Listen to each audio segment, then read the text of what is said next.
안녕하세요. 하도사TV의 하도사입니다. 오늘은 일주론의 59번째 시간이네요. 다음 시간이 이제 일주론이 끝이겠습니다. 개요일주에 대해서 말씀을 드려보도록 하겠습니다.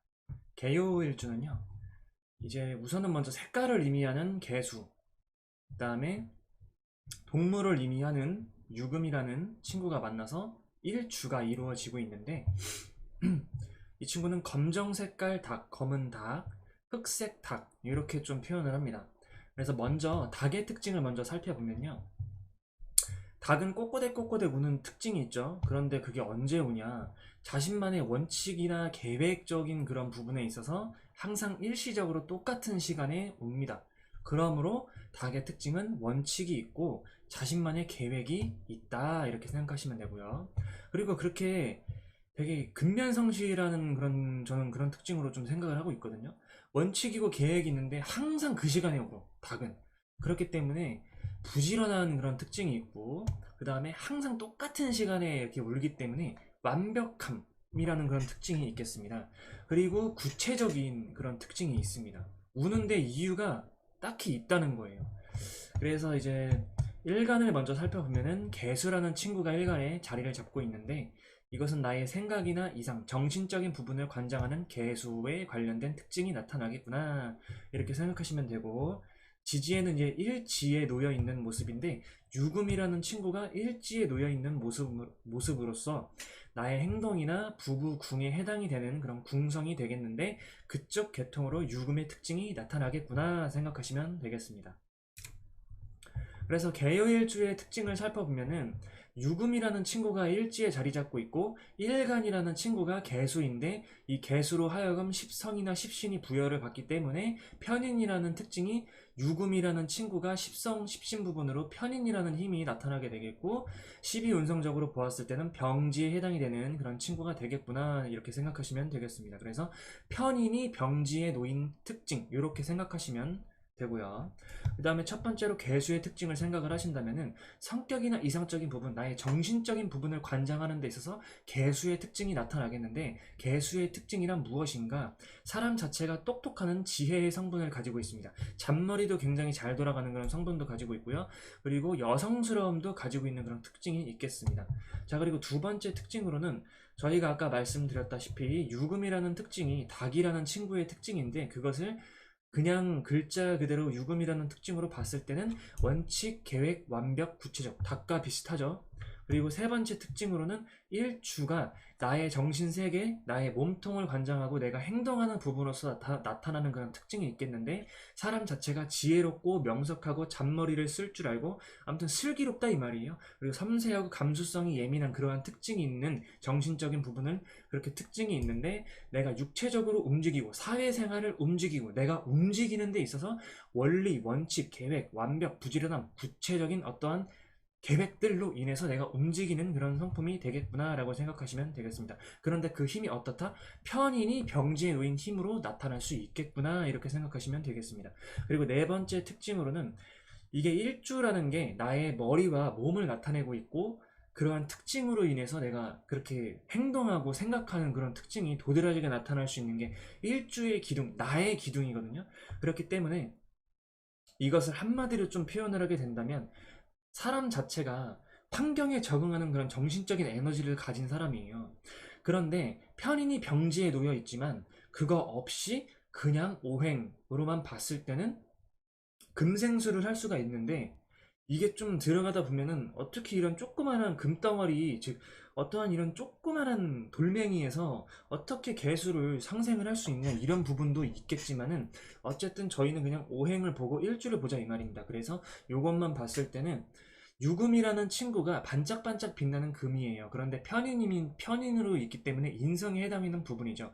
그런데 사람으로 봤을 때는 나의 몸통에 해당하는 부분이 될 수도 있기에 화려한 외관, 즉 남들한테, 그리고 유금이라는 자체는 도화의 힘을 가지고 있습니다. 남들에게 인기를 끌 수 있는 그런 제목이 될 수도 있다 이 말이죠. 그렇기 때문에 화려한 외관에, 내가 화려한 외관에, 그런데 편인이 병지에 놓였어. 그러면은 화려한 외관에 감추어진 어떠한 보호 본능을 자극한다 이렇게 생각하시면 좀 편하지 않을까 해서 이렇게 좀 말씀을 드려보겠고요.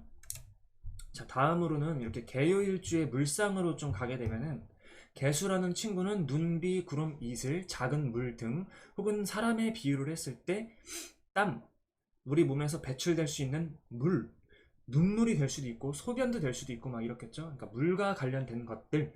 그러고 이제 좀 19금으로 가게 되면은 정액 뭐 이런 쪽으로 좀 갈 수가 있겠습니다. 자, 그리고 두 번째 유금의 특징으로는요. 금, 보석, 장신구 이런 특징이 있는데 물상론적으로 봤을 때 이런 특징에 유금이라는 친구는 가공이 되어서 완성된 완제품이라고 생각하시면 됩니다. 즉 상품화가 완벽하게 이루어진 거예요. 그렇기 때문에 저희가 일상생활에서 찾아봤을 때 어떠한 새를 가공을 해서 녹이든 뭘 해서 어쨌든 가공을 해서 만들었어요. 그러면 가위, 막 이런 기타 등등, 혹은 뭐 다이아몬드, 혹은 가공된 작은 금속들, 반도체 제품도 되겠죠. 아무튼 이렇게 실생활에 적용을 하시면 됩니다. 그리고 세 번째 특징으로는 유금이라는 친구는 지장간이 경금과 신금이라는 이런 순수한 금덩어리들로 구성이 되어 있습니다. 그렇기 때문에 유금은 반짝반짝 빛나는 힘, 이렇게 생각하시면 됩니다. 거기에 도화가 같이 곁들여져 있죠. 그리고 이제 네 번째 특징으로는 이 개요일주를 딱 보았을 때 순수한 금이 일지에 깔린 거예요. 즉 지지에 깔렸는데 완성된 보석을 내 몸에 깔고 있는 거야. 그러면서 이 보석을 내가 쟤를 생해주는 게 아니라 작은 물로 씻기는 느낌이에요. 제가 봤을 때는. 그래서 완성된 보석을 작은 물로 씻겨가지고 그래도 좀 반짝반짝하게 만들어 보자. 근데 나쁘게 말하면 뭐 이슬이나 이끼가 껴가지고 이렇게 안 될 수도 있다 하지만 어쨌든 저는 이제 제가 보는 관점에서는 순수한 금이 완성된 보석인데 작은 물로 씻긴다. 그래서 이렇게 볼 수도 있고 그 다음에 안개 속에 가려진 금이 될 수도 있습니다. 그렇지 않습니까? 자, 그리고 다섯 번째 특징으로는 반짝이는 금처럼, 이게 유금의 특징인데 반짝이는 금처럼 빛나는 재능과 끼가 있으면서 전문성이 있는 게 유금의 특징이거든요. 근데 유금을 같이 살펴본다면은 유금이라는 친구는 어떠한 세공된 금속들 아니면은 뭐 칼이라던가 작은 조각을 할 수 있는 어떠한 뾰족한 도구도 같이 생각해 볼 수 있어요.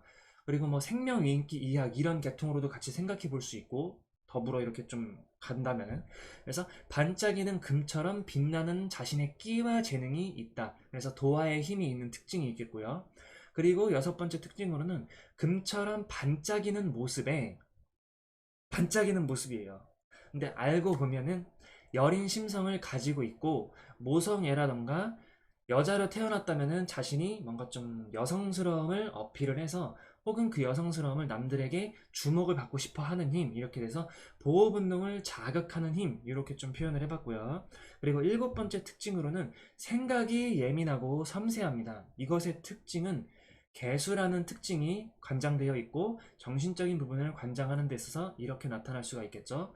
거기에다가 변덕은 개수와 유금의 특징이 동시에 나타날 수 있는 그런 가능성이 있는, 충분히 가능성 있는 친구예요. 그래서 생각이 예민하고 자신이 섬세하기 때문에 변덕으로 인해서 주의를 해야 한다. 왜냐하면 유금이라는 친구는 날카롭고 예리해요. 섬세하죠. 그런데 편인이라는 친구 특징이 변덕 이런 것들에 대해서 좀 예의주시하는 특징이 있습니다. 그렇기 때문에 일곱 번째 특징은 개, 유, 일주의 특징이 정확하게 딱 들어맞는 특징이 되겠죠. 그래서 이런 거 같은 경우는 부정적인 작용이 좀 심할 수 있으니까 이런 데, 즉 변덕이나 이런 섬세하고 예민한 까탈스러운 부분에 있어서는 조금 내가 좀 참을 줄 아는 그런 지혜로운 자세가 필요하겠죠. 그리고 여덟 번째 특징은 타인의 시선에 대한 생각을 줄이자. 왜냐면은 이제 환경에 적응하는 힘이 있고 유금이라는 반짝반짝한 나의 모습, 내 몸, 나의 행동, 거지 막 이렇게 될 수가 있는데 타인의 시선에 대해서 굉장히 많은 생각을 할 수가 있습니다.